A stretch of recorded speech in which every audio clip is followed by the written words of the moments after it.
Hair এক্সোজোম খুবই famous একটি procedure. Hair পিআরপির নাম আমরা কম বেশি সবাই জানি, কিন্তু হেয়ার এক্সোজোম হচ্ছে অ্যাডভান্স একটি নতুন টেকনোলজি যার মাধ্যমে হেয়ার ফলের ট্রিটমেন্ট করা সম্ভব।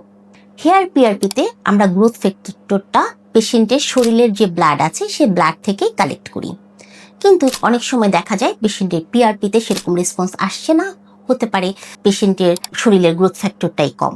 সেক্ষেত্রে আমরা ল্যাবে প্রডিউস করা কিছু স্টেম সেল থেকে যেটা নেওয়া হয়, সেখানে কিছু ছোট ছোট ভেসিকল থাকে, সেই ভেসিকলে প্রচুর পরিমাণে গ্রোথ ফ্যাক্টর এবং আরএনএ থাকে, যেটা ইনজেকশনের মাধ্যমে স্কাল্পে ইনজেক্ট করে হেয়ার ফলটাকে আমরা কমাতে পারি।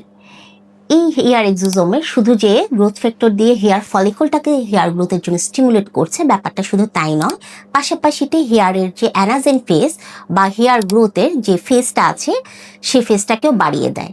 এই অ্যানাজেন ফেজ বৃদ্ধির কারণে পেশেন্টের যে বলে আমার চুল লম্বা হচ্ছে না, সেখান থেকে কিন্তু অনেকটাই কারেকশন হতে পারে এবং হেয়ারের থিকনেসটাও কিন্তু অনেকাংশে বেড়ে যায়। ধারণা করা হয় যে একটি পিআরপিতে যতগুলো গ্রোথ ফ্যাক্টর আছে তার প্রায় 4 গুণ বেশি গ্রোথ ফ্যাক্টর এক্সোজোমে থাকে। সেজন্য পিআরপি যখন রেজিস্ট্যান্ট হয়ে যায় সেসব পেশেন্ট ক্ষেত্রে আমরা এক্সোজোমটাই চুজ করে থাকি।